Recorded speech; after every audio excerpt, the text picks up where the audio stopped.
What's the most unfair thing you've ever seen? Someone fired over giving a $1 coupon to someone whose $1 coupon wasn't working. 10 days ago my stepdad died on the same day my mom was diagnosed with stage 4 cancer. I wish I could do more for my little sister. In Bakersfield, California, I watched a man get stabbed and bleed out next to a gas station. There was a news crew there before the police or EMT team. I was once at a fundraiser where the winning prize was tickets to go see Pearl Jam in concert. At the end of the night, they call my name as the winner. WOOOOO. Except when I get to the front of the room to collect my tickets I get looks of confusion in the room around until the event was over. Turns out, some scumbag son of a B** *ch told the organizers he was me and they gave him the friggin' tickets. By the time they verified that I was me, he was long gone and I was out of luck. Best they could do was an apology and a $50 gift card to Jeffrey Days. My girlfriend was the happiest, kindest person ever. We had just finished our first year of university and things were great. Then she was diagnosed with an incurable brain tumor in the summer. She passed away a year later. The most unfair part is that her sister had died from the same type of cancer as a child. Her family are some of the best people I've ever met. Zero tolerance policies for fighting. I can get jumped, do nothing, and still get suspended? Okay, way to victim shame. I'm a foster parent. All of our foster kids have had terrible stories. Some have had happy endings. New families, old families that got their act together. Some have not had happy endings. Trying to help these kids is the hardest thing I've ever done. Unfair, to me, is knowing that last night 6 kids, ages 2 through 12, slept on cots in a CPS office near here because their parents couldn't keep clean, and there's not enough foster families to handle the load. Tonight they'll probably be in an institution until a placement opens up because their parents are F***ups. I can't think of anything more unfair than a toddler sleeping on a cot in a strange office building because their parents shouldn't be parents. My psycho mom called the police on my brother and said he was hitting her. My brother was only refusing to give her money to support her gambling addiction and grabbed her wrist when he saw her grab a knife to keep her from slashing at him.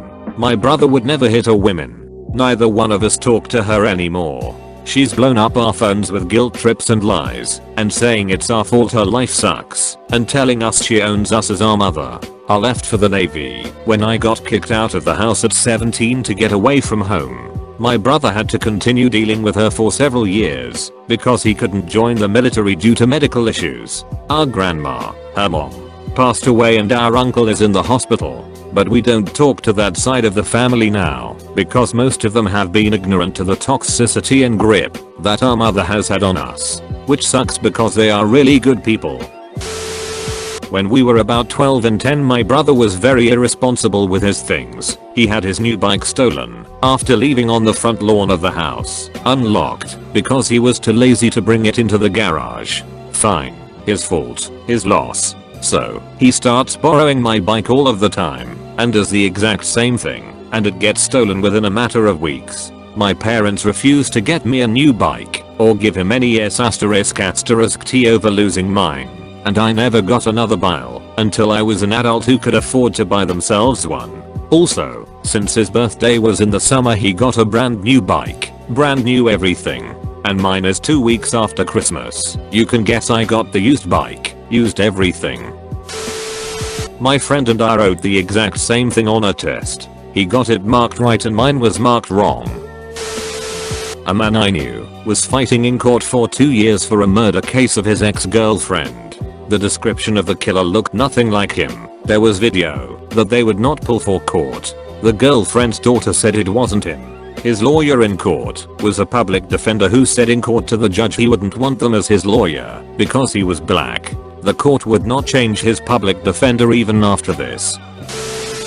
Last year my best friend was killed by a cop who had lost sight of a suspect he was chasing. The cop hit him going through an intersection going 90 miles per hour. My friend was the best guy you could meet. Honest. Just very kind-hearted. I saw the car later. There was about 6 inches of space between the passenger door and the driver's. In college I moved in with my girlfriend, who is now my wife. My parents were so upset I was cut off from all insurance and lectured on how horrible a thing I had done. When my sister moved in with her boyfriend, my dad went and painted their bedroom so it would look nice. A girl who lived down the street from me growing up died in a car crash. She was really young, hadn't even finished college yet. 2 or 3 years later, her younger sister, who my sister and I used to play with together, died the exact same way. The only one left is the middle child, their brother. I can tell it has absolutely crushed their family, and I just remember going to the funeral and thinking, why did they have to live through this not once but twice? That much heartache has to be unbelievable, and it's incredibly unfair. The brother was always a little prick growing up, but man, I wish I could pull him aside now and tell him just how sorry I am that he has to live without his sisters, and that if he needs anything, not to hesitate to ask. But I really never knew him well, so he'd probably think that was weird. But I think of him and his family often. Update: I know a bunch of people were saying I should reach out. Looked him up on social media. Looks like he's actually doing really well. Looks very happy, has a girl now, and a good support system. So I feel a bit better. Mostly just wanted to know he was okay.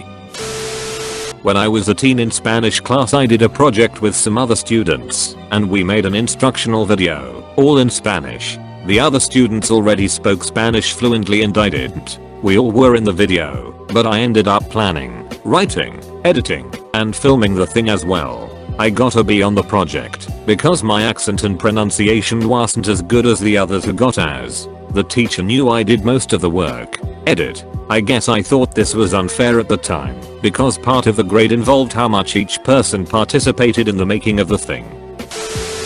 Me and my sister both had braces and had to wear those rubber bands that fix your jaw or whatever. I wore my bands every single night while my sister rarely wore them. When we had our dentist appointment, the dentist took a look at my teeth and then gave me a disappointed "You haven't been wearing your bands, have you?" I tried to tell her I always wore them, but she obviously didn't believe me. Then my sister got in the chair and our dentist said, "Wow, you've been wearing your bands." That was maybe 10 years ago. My teeth are still worse than my sister's. Teachers/managers punishing everyone for one person's mistakes. My parents are divorcing. Unbeknownst to my mom, my dad racked up over $400k in debt, plus he took out $100k in equity on the house. Now my mom must accept half of that debt, as well as give up half of her $401k. She worked hard for 30 years, and will be left penniless. It is injustice to the highest degree. Edit: thanks for all the advice. Can't respond to everyone. Me admitting a 51 years old woman in palliative care, knowing she had just a few days left before dying of cancer, while her son, 22 years old like me, watched my supervisor explaining her what was going to happen. He had lost his father to cancer a year and a half ago. In the same month he learned his mother had stage 4 cancer. Why did he have to suffer through this while I still had my 2 parents and all my grandparents? A girl I went to high school with was murdered in her home after we graduated. Her boyfriend stormed in and shot her. She was so kind to me when others weren't. She always had a smile on her face, and she was just so genuine. No one knew that she was having problems with her boyfriend. She had such a bright future ahead, and he selfishly took it from her family, and from her friends. She didn't deserve to die at 18. When I worked at Borders, I got fired because the person that was covering for me while I was on vacation got fired. On top of that, they really didn't even notify me. I got a text message from his girlfriend that still worked there, and she told me that I should call them. Watching someone who doesn't know how to do their job get promoted, while I know how to do numerous people's jobs and work late every day and through lunch, just to get a silly fancy paperweight. This is a life of the army. My younger cousin got diagnosed with cancer, leukemia, when he was 5. This happened a long time ago, and the success rate for survival was not as high as it is now. We weren't sure if he was going to make it at one point. Luckily, he did end up beating it, but the chemo destroyed all of his physical development. He basically never hit puberty, and is something like 4.5 feet tall. He became suicidal during his teenage years because he knew he could never play sports, have success with girls, or even simply just look as mature as his friends and classmates. All of those memes/jokes I see on the internet about guys having to be 6 feet tall make me laugh, but then I always think, what if he sees this and it brings back those suicidal thoughts? He turns 21 this year and I'm sure his ID is gonna be taken by some bouncer because he looks like he's 10 years old. I really hope he's doing okay right now. He's a tough guy, but he doesn't ever show when he's hurting, and I know he is. Make sure to like and subscribe for more daily content. Thanks for watching.